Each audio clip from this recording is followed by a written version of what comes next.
തൃപ്പൂണിത്തുറ നീക്കുമ്പോ മനസ്സിൽ എന്താ തോന്നണത്? ആന്റിയുടെ വീട്.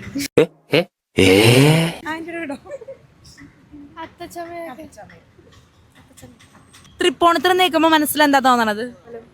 അമ്പലം. എന്താ മനസ്സിൽ തോന്നണ? നീ എവിടെ പരിപാടി അവതരിപ്പിച്ചാലും ഇത് തന്നെയാണല്ലോ നിന്റെ വിധി. ചേട്ടാ, തൃപ്പൂണിത്തുറ നീക്കുമ്പോ ചേട്ടൻ മനസ്സിൽ എന്താ തോന്നണേ? മനസ്സില് നിറയെ അമ്പലങ്ങളും ഒക്കെയുള്ള ഒരു നല്ലൊരു സ്ഥലമാണ് തൃപ്പൂണിത്തുറ. തൃപ്പൂണിത്തുറ നീക്കുമ്പോ എന്താ മനസ്സിൽ വരത്? തൃപ്പൂണിത്തുറ നീക്കുമ്പോ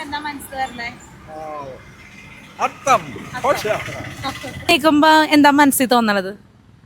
തൃപ്പൂണിത്തുറ അത്തച്ചമയം. അവിടുത്തെ അമ്പലത്തിൽ ഉത്സവം. എന്താ തോന്നണത് തൃപ്പൂണിത്തുറ നീക്കുമ്പോ? എന്താ അമ്പലം, ട്രഡീഷണൽ ഹിൽ പാലസ്. തൃപ്പൂണിത്തുറ നീക്കുമ്പോ മനസ്സിൽ എന്താ തോന്നണേ? എല്ലാവർക്കും പല പല അഭിപ്രായങ്ങളാണ്. എനിക്ക് ഓർമ്മ വരുന്നത് അത്തച്ചമയമാണ്. ഇനി നിങ്ങൾക്ക് എന്താ ഓർമ്മ വരുന്നതെന്ന് താഴെ കമന്റ് ചെയ്യൂ.